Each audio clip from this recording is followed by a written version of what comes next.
Thanks, and thanks to the Social Democrats for bringing forward this motion to Deputy Whitmore, which we're very happy to support. The main reason that we have a cost of living crisis is because of profiteering and privatisation, and that is what needs to be addressed. People Before Profit first put forward a motion in this House in October 2021 calling for the introduction of price caps on energy, gas, oil, electricity. We've been calling for about a year and a half for the introduction of a windfall tax on the energy companies who are making obscene profits while real human beings suffer. And the government have done nothing except throw a few totally inadequate crumbs back at people, but what in terms of electricity credits, and fuel allowance increases, but which don't go anywhere near actually dealing with the enormous hike in energy costs and the cost of living crisis that people are suffering. So we now have hundreds of thousands of people who are in arrears. We have hundreds of thousands of people, if the Bernardo's survey is even close to accurate, which I think it is. All the evidence suggests it is, not despite the fact that Leo Varadkar tries to put question marks over it, who are now dependent on food banks. Such is the level of hardship they are suffering. And I mean, you know, what's at stake? We need to remind ourselves what's at stake for ordinary individuals. I raised the case this week in a slightly different context, because some people are being hit in multiple directions by the cost of living crisis, but a case of a couple in their late 50s whose husband used to work but then got early onset Alzheimer's, and as a result can't work any longer, and his wife can't work because he has to look after her husband. But they had done a HAP arrangement while he was still working, so they are having to pay a massive top-up on top of the inadequate HAP payments that they're getting to cover the rent for the place that they live. And as a result, they are now in very, very significant arrears for their rent and for their energy bills, neither of which they have any prospect of paying because they are on basic social welfare payments.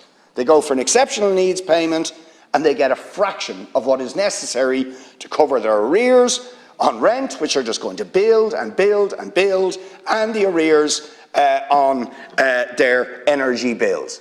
What are they supposed to do? This is somebody who's sick and their carer.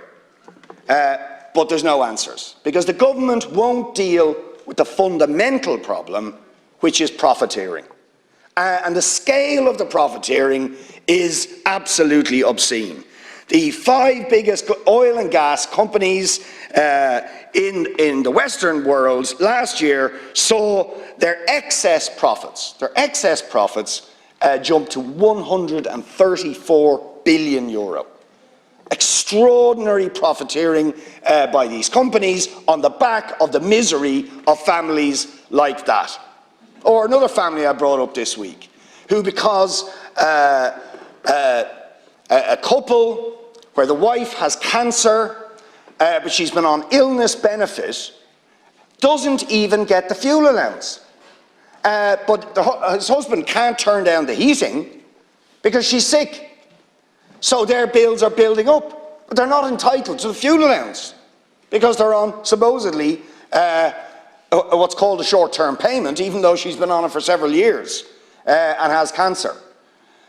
So this is the suffering that people are enduring as a result of the gross profiteering, which is matched here in Ireland with the extraordinary profits being enjoyed by the ESB, seeing their profits go up to surge to €390 million in the first 6 months of last year. Revenues up to to 3.7 billion from 2.2 billion in the previous year. So absolutely enormous jumps in profits, while real human beings are suffering misery. So what needs to happen? Well, certainly we've argued for nearly 2 years and a half now for the introduction of price caps and indeed of the windfall tax, but to be honest, I think we're beyond that. We need to renationalise the energy sector. There is no justification for the energy sector being run on a for-profit basis, because the privatisation has been a disaster. The government try and blame the Ukraine war for the current situation, but the facts are absolutely clear. Ever since we had the privatisation of energy in this country, energy prices, electricity prices have shot through the roof, consistently shot through the roof.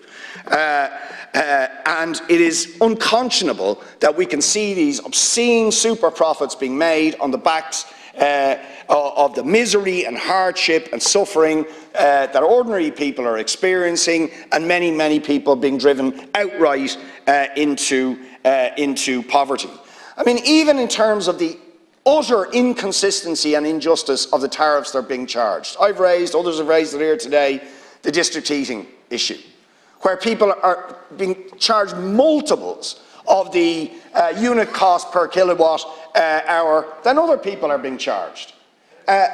Utterly unjustifiable in the current situation. What does the government do about it? Zero zilch. Nothing. Talk about it. We had a report over the weekend about the fact that multinational companies are getting very significantly lower rates, prices to source their energy than our residential homeowners or even small businesses here, where they're being charged multiples of what big multinationals are being charged. So it seems the energy companies can charge lower unit rates when they want to. But there's no consistency, there's no fairness. So some of the biggest and most profitable companies are charged significantly less for their energy than the struggling homeowners who are being absolutely crushed with the cost of living crisis. How do you address that? You nationalise the entire sector. Obviously you pull out of insane treaties like the Energy Charter Treaty, where you're allowing these companies to sue you if they don't make enough profits. It's absolutely unbelievable, but it's symptomatic of the way in which we have handed over the energy sector to private for-profit companies, and of course tragically the Greens are going to do the same with our offshore wind energy, which is an even bigger disgrace. Thank you, Deputy. Next.